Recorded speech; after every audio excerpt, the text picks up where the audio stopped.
Hey, good morning, everybody. It's Wednesday. It's December 22nd, 3 days until Christmas. An exciting week, a lot going on, and I know you're probably busy with all your last-minute preparations for Christmas Day. So I really appreciate you spending a few minutes here with me this Wednesday morning like we do every week together on what we call Coffee with PC. Of course, as soon as I say that, you probably notice that there's no coffee on this table. There's this big, gigantic bottle of Diet Coke, and that's because today we're bringing back something we did last year. We called it Diet Coke with Denise. And so I'm going to get out of the way and turn it over to her.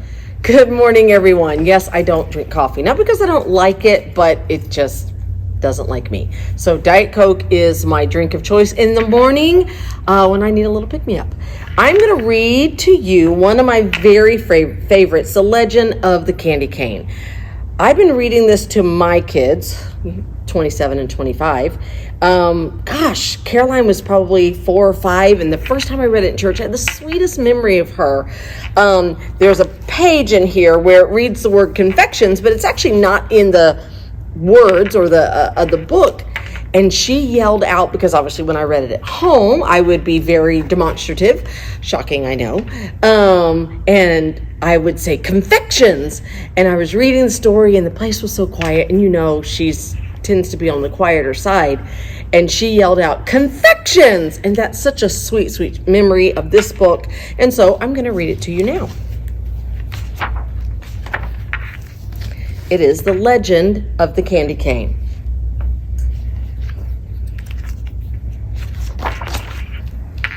One dreary evening in the depths of November, a stranger rode into town. He stopped his horse in front of a lonely storefront. The windows were boarded shut and the door was locked fast. But the man looked at it, smiled, and said, "It will do."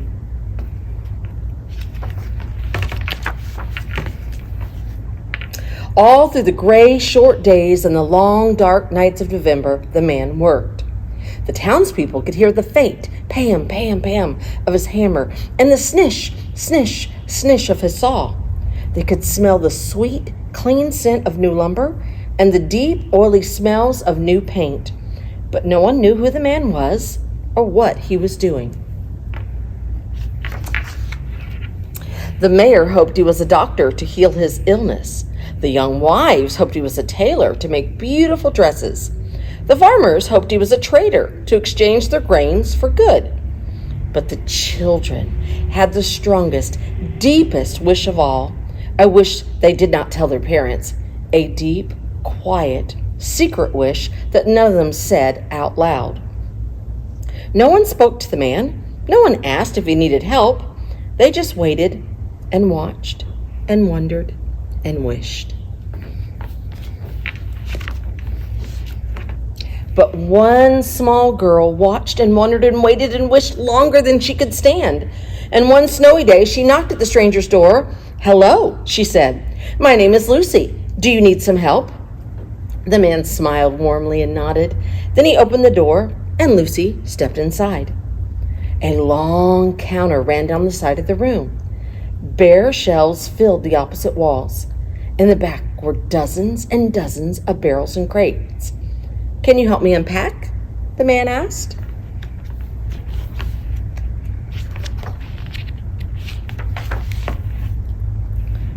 Lucy's heart sank at the sight of all the boxes. What if they were only barrels of nails and bags of flour? But she removed her dripping boots and hung her coat on a peg. On stocking feet, she crossed the rough wooden floor and knelt beside a crate. "Please, open it," the man urged. Slowly, Lucy put her hand into the box and pulled out an object wrapped in tissue.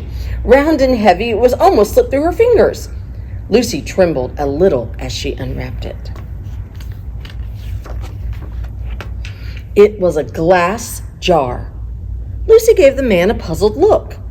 "Go on," his nod said. So she unpacked another glass jar and another until she was completely surrounded by jars of all shapes and sizes. Tall and thin, round and squat, jars with lids and jars without. "Now," the man said, "for something to put inside." And he pulled over a huge crate stamped with a strange word. Confections. As Lucy unpacked, her eyes lit up. It was candy, her favorite candy, gumdrops. "Try some," the man said. She popped one in her mouth, and now she could hardly unwrap fast enough. Peppermint sticks, taffy, lollipops, chewing gum. Wide-eyed, she looked at the man. "We wished," Lucy said. "Yes, I know," said the man, "and here it is. Welcome to Sonman's Candy Store. I am John Sonman." Soon the small store was filled with candies gleaming in their glass jars, raspberry suckers and tiny lemon drops, brightly colored jawbreakers and long tangles of licorice, pink and white peppermints for church, and butterscotch balls for company. Then, in the very last package, in the very last crate, was a candy Lucy had never seen before, a red and white striped candy stick with a crook at the end. "What is this?" Lucy asked. "This," Mr. Sonman explained, "is a candy cane. It is a very special Christmas candy." "Why?" Lucy asked. "Tell me," Mr. Sonman said, "what letter does it look like?" Lucy took the candy and turned it in her hand. "J," she said. "Yes," Mr. Sonman smiled. "J for Jesus, who was born on Christmas Day." "Now, turn it over. What does it remind you of?" Lucy turned the candy in her hand. She peered down intently. "I know," she said finally. "It's like a shepherd's staff." "They were the first to find out about Jesus' birth?" Mr. Sonman asked. And Lucy said, "Yes, the shepherd in the fields, watching over their flocks by night." "But Mr. Sonman, what are the stripes for?" Lucy asked. The man's eyes grew sad. The prophet Isaiah said, "By his stripes we are healed." And before he died on the cross, Jesus was whipped. He bled terribly. The red reminds us of his suffering and his blood. But then, Mr. Sonman continued, the candy is white as well. When we give our lives to Jesus, his blood washes away our sins, making us white and pure as snow. That, he said, is the story of the candy cane. "Is it a secret?" Lucy asked. Mr. Sonman looked at her for a long moment. "It's a story that needs to be told," he said. "Will you help me share it?"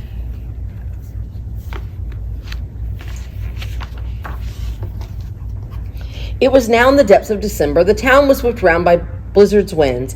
For days the sun hid itself. But every morning, Mr. Sonman and Lucy ventured out.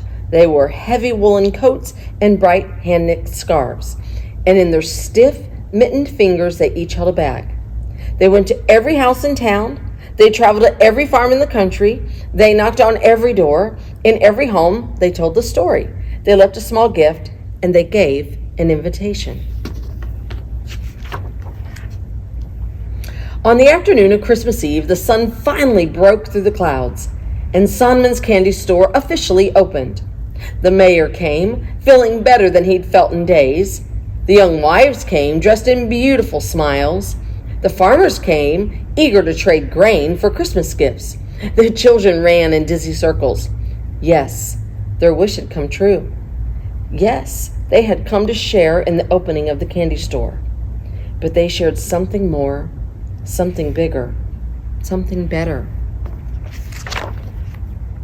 On that Christmas Eve, they shared the story of the candy cane. They told of the miracle of Christ's birth, the misery of his death, and the mercy of his love. The end. I hope you enjoyed that Christmas story, and Merry Christmas to every one of you, and have a blessed holiday. Well, thanks so much, Denise, for coming and reading that story. She's read it a few times, like she said, at our Christmas Eve service, which reminds me, I want to remind you that we do have Christmas Eve service on Friday, December 24th, of course, Christmas Eve. We have two of them this year. One is at 5 o'clock and one is at 6:30. They're both candlelight. They're the same service. We're just having two of them this year. And so we'd love to have you join us for either of those services. Again, Christmas Eve, 5 or 6:30, candlelight services. And then, of course, We hope you have a wonderful and blessed Christmas with your family on the 25th, and then we'll actually be back in service, our normal Sunday morning 9 a.m. service on December 26th. So we got a full end of the week ahead, which means I really need to get another cup of coffee to get me up and running. So Denise has done away with the Diet Coke, and I'm going to go get the high octane stuff that I have in my office. I'm going to go get another cup to go about the rest of my day. Hope you have a wonderful day. If you're out running errands, be careful out there. And most of all, don't let the busyness of the season in any way preclude the really importance of the season. Certainly as we think about the gift of Jesus, but also the privilege we have of being around those that we love celebrating this time of year. I hope you have a wonderful week. Hope to see you this weekend for Christmas Eve or Sunday. And again, wish you, if you're not able to join us, a very Merry Christmas this year. Thanks for peeking in, joining us for a few minutes. God bless everybody.